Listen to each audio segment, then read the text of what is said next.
So good evening. Hopefully I'm going to pronounce this right. Tonight I am in Taconic State Park in Copake Falls, New York. If I'm pronouncing it wrong, let me know.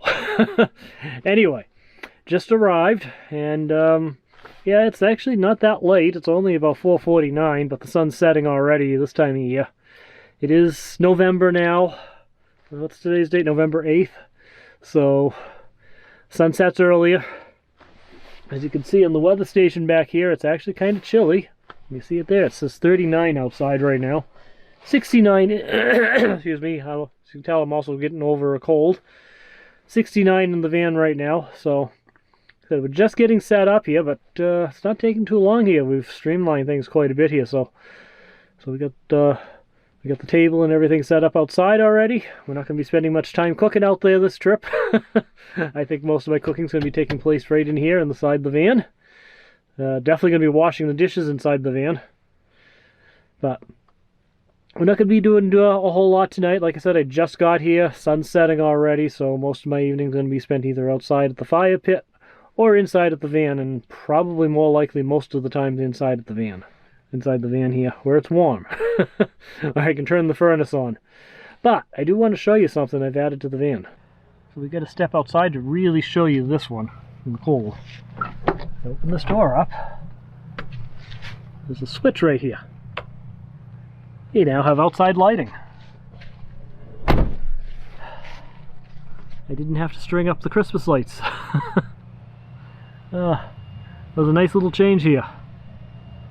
So now we have some outside lighting here we can turn on and do stuff in the evening hours without having to worry about the extra time there, the extra 10 minutes to string up the lights and take them down, put them away at the end of the trip. They're just kind of permanently mounted on the top of the van. We'll show you the setup later there in the daytime and you can really see them. But you can see the pair of lights up there, kind of floodlights there. It's not perfect yet, it's going to need some work, but I think it's going to be a nice addition to the van. So this is the switch box I added in. This is a temporary setup. I'm going to be doing something much better later. So this is just stuff I got cheap at Rounds Hardware. So that switch there turns the lights on. This switch does nothing yet, but this one's eventually going to do some interior 12-volt lighting. But yeah, this all runs on 12 volts, so there's no need to kick on the power inverter or anything like that. It's all hardwired in. So at the same time, I'm going to be doing some 12-volt lighting in the van in the same setup here. So I picked up these puck lights from Amazon. It was about $35 for a 6-pack. They come out of these little brackets here. There's a bracket there. It's got screw holes so I can mount the bracket on the ceiling and pop the light into it and route the wire through the little notch over there, and we can route it around the van there, and we'll hook them up to that second switch. A little bit interesting, a bit of a problem with these so far, because these run on 12 volts, but they're designed to run on their 12-volt power supply, which is a regulated power supply. I measured it putting out 12.33 volts. A little concerned about wiring these directly into the electrical system there, because the voltage output of the electrical system can run anywhere from 11.9 all the way up to 14.6 when I'm on the charger. So that might present a problem. So we'll see how that plays out here. So the other thing too is that I've noticed that when I did some testing on them plugged in at the full 12 volts output, they're a little harsh. They kind of glare into my eyes. They did include a dimmer, which isn't suitable for use in the van configuration. It's just kind of a little touch button there that wires in line with the power supply. Yeah, it's all tangled up already. Doesn't take me long to tangle things. But it's wired in there with the power supply that comes with it. And I find the most ideal brightness is around 10.5 volts. So I'm going to end up picking up myself some voltage regulators from Amazon as well. It looks like I can get a 5-pack for $8. And I can just wire them into the switches where I need them, because eventually I'm going to do this in different banks there, so I don't have to light all up at the same time. That's 18 watts. I don't need to be drawing that much power. Couple at a time here. Couple over the kitchen, couple over the desk, couple in the back. And even the desk there, I've got the lamp. That's what I'm using right now for light. That's all I really need. So that's the setup there. That's the stuff I'm working on here. So, like I said, this isn't going to be an exciting start to the video because I got here just as the sun was setting, so I just had enough light out there to get the van parked and get things set up here. So I think we're going to kick the furnace on and make some dinner inside the van tonight instead. Just going to go back to one of my classic dinners, probably some pork fried rice tonight. Keep it simple, so I'm not going to really put that on video or anything. I've shown how to make that before. So that's going to be my dinner tonight, but a few little twists in it though we'll show you in a little bit. But in the meantime, I'm going to finish getting settled in here for tonight, and we'll check back in with you in a little bit. So here's the pork fried rice, and I said I was going to make it with a twist this time. So I found these chicken tenders. These are made by Tyson. They're supposed to be honey-basted chicken tenders. I'll show you the breast tenders, actually. I'll show you the package, the photo of the package I took. Found those at Market Basket. I bought them as a snack, toss them in the microwave, and just have a snack at home. I was looking at them and I realized they're very similar in design to the chicken fingers you buy at the Chinese food restaurant. So I decided after I made the pork fried rice to throw a little vegetable oil in the pan and heat that up and cook a few of these in that. They're pre-cooked anyway.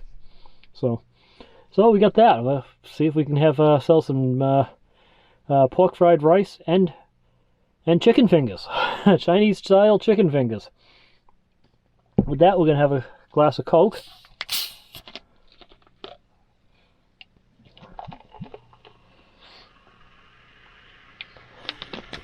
There we get some Coke. And we got some duck sauce. If I can open it. There we go. No, I'm definitely not the strongest person in the world. I'm pretty weak actually, but some duck sauce on here for both the pork fried rice and the chicken fingers. There we go. Let's see how this came out. Look at these chicken fingers. I'm kind of anxious to see how these work.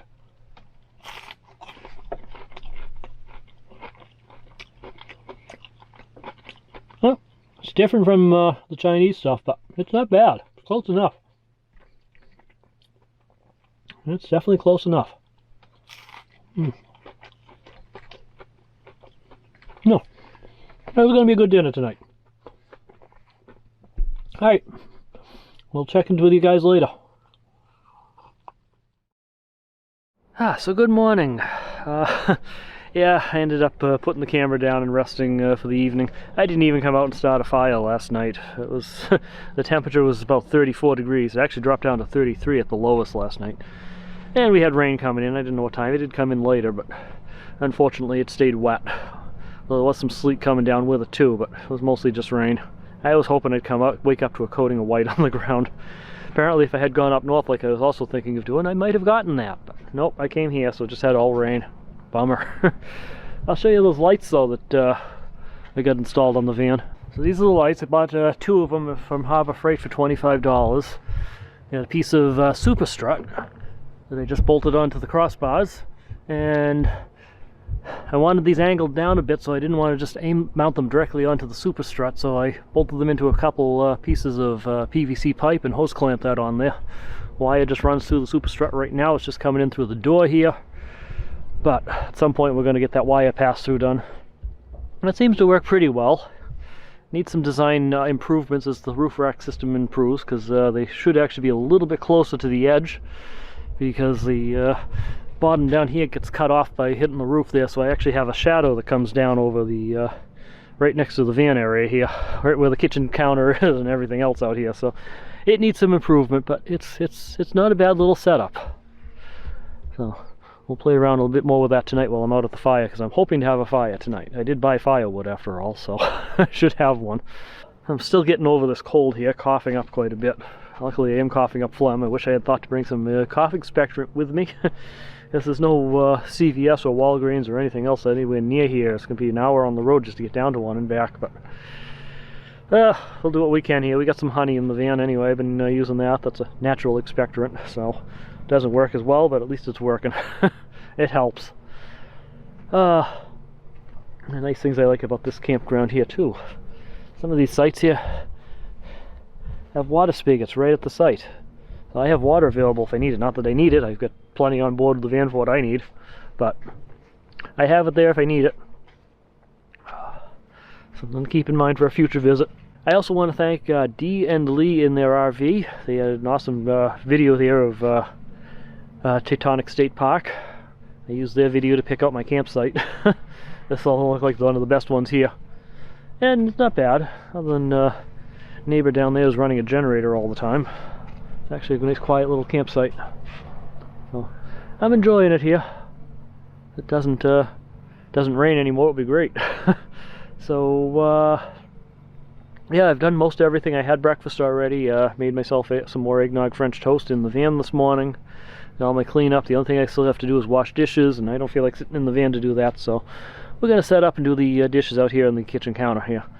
But outside of that, we're pretty much ready to go off for some wandering. So let's get the dishes done, and so I gotta brush my teeth, and we'll be ready to go.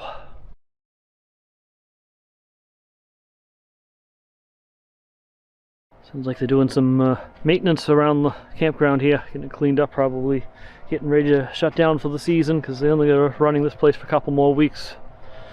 But we're gonna take a quick little walk around the campground, take a look at a couple of things here. So we've got all the dishes washed, teeth are brushed, everything else. So let's just see what this campground looks like. This is my first time actually leaving my campsite since I got here last night. This is my neighboring site here, and see all the sites up in this area have water spigots in them. One over there at that site too. That's a nice little touch here.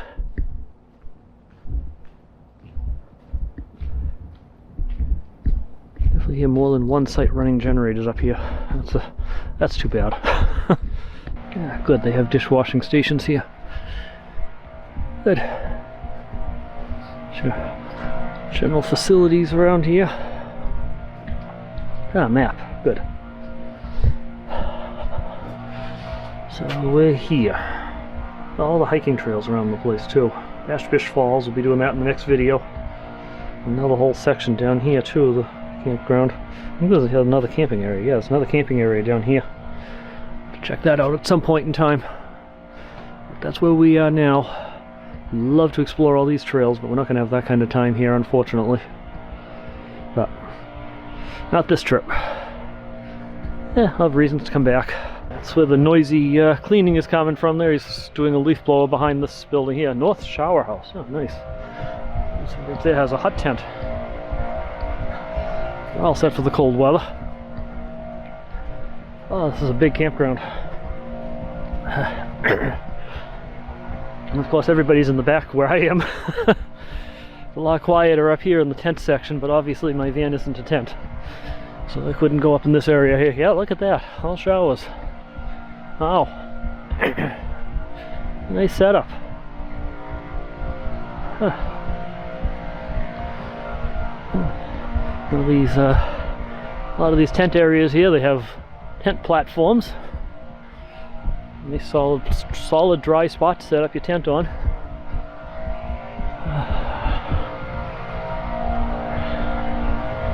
Yeah. You can get lost in this campground. Seems to go in every which way here. These campsites are really small too. Obviously not designed for camper vans, but if you're a tent camper, a lot of spaces out here for you. Usually you're not going to have somebody running a leaf blower in your campsite too, which is good. Just that time of year. Yeah, getting ready to shut down for the season and everything, so I said I think they have just like about 2 weeks left before they shut down, which is unfortunate. Because at one point in time I believe this campground was open all winter. Probably would have come back here in January or February if I could have. But that's not an option. Well, this is a different type of dumpster station. They're actually calling it a transfer station here. A garbage drop-off transfer station. You have regular barrels and recycling bins here. The day use area, I guess. Park in here and go on foot from there. I had to come back to my van and get another battery for the camera here. The camera kept shutting off. I don't even know if it was the battery. The battery still had 30%. But had this problem with this camera before when it starts getting cold, where it just crashes. Literally crashes. Doesn't shut off. Screen stays on but just goes blank. and the only thing I can do is take the battery out and plug it back in again. And it did it twice on me within a couple of minutes, so I said the heck with it, I'm going to come back and put a fully charged battery in it, put the camera in my pocket to warm it up a bit. But yeah, it's time for a new camera. All it takes is money. I'd like to get the Osmo Action 4. Right now I'm running the first generation Osmo Action 1. That's what I primarily run my whole YouTube channel on, but I'll have to get the number 4 at some point. Hopefully this winter I can figure out how to afford it, but like I said, all it takes is money. But anyway, alright, I guess this is where we're going to end today's video. I know it wasn't very exciting there. Quick look around the campground. I'm not, like I said, I don't have time to do a whole tour video here. And you can get lost in this campground. As I discovered when I first pulled in yesterday, it's not as properly marked as it should be here, and I took a wrong turn and ended up going away from my campsite instead of towards it. So we figured it out pretty quickly, though.